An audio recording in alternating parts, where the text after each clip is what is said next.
नमस्कार, welcome to सासगौत लोकचूक recipes. आज आपण करणार आहोत पालकची आमटी. आता पालक बघा, मी अख्खाच घेतला आहे, धुवून घेतला आहे. आता ही आपण कुकरमध्ये करणार आहोत. माझी आई ही नेहमी करायची, हेल्दी पण आणि त्याच्यात खूप मसाले वगैरे नाही आहेत. आता बघा, त्याच्यात मी मिरचीवर करणार आहे म्हणून या 4 मिरच्या या तिखट कमी आहेत, 1 कांदा आहे, 1 टोमॅटो आहे आणि मी चणा डाळ आणि मूग डाळ थोडी भिजत घातली. आता याच्यात जर तुम्हाला शेंगदाणे पाहिजे असेल ना, थोडे शेंगदाणे पण भिजत घालायचे आणि ते घालायचे. आज मी नाही घालत आहे. तर हे सगळं मी आता कुकरमध्ये 2 शिट्या देणार आहे. तर आपण हे सगळं कुकरमध्ये टाकूया. पालकची एक अख्खी जुडी घेतलेली आहे मी. तर बघा, मी 2 चमचे चणा डाळ, 2 चमचे मूग डाळ, मिरच्या सगळं कुकरमध्ये घालायचं आहे. आपण सगळं कुकरमध्ये घालायचं आहे आणि पालक मी रफली चॉप केला आहे बघा, कारण का आपल्याला थोडंसं मिक्सरवर तो टर्न करायचं आहे.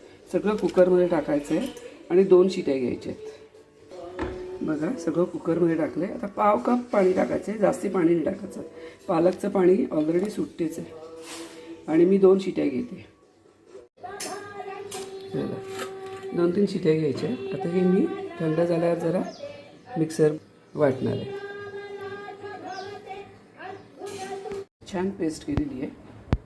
आता फोडणीत आहे ना, मी तेल टाकले, जिरं आणि लसूण टाकायचं आहे भरपूर. मी जिरं टाकले, हिंग टाकले आणि खूप सारा लसूण.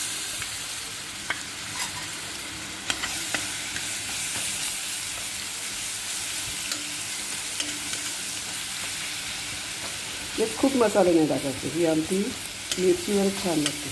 आता तुम्हाला अजून तिखट पाहिजे असेल तर याच्यात थोड्या मिरच्या टाकल्या चालते.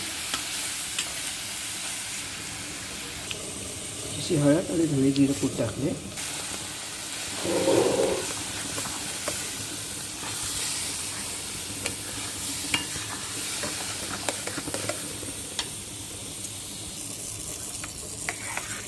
आपण याच्यात मीठ टाकले आणि थोडासा गरम मसाला टाकायचा.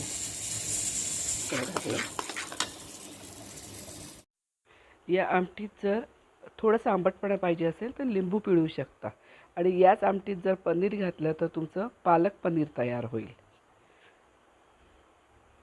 तयार आहे. ही खायला खूप टेस्टी लागते, करून बघा. त्याच्या शिट्या होतात नाही.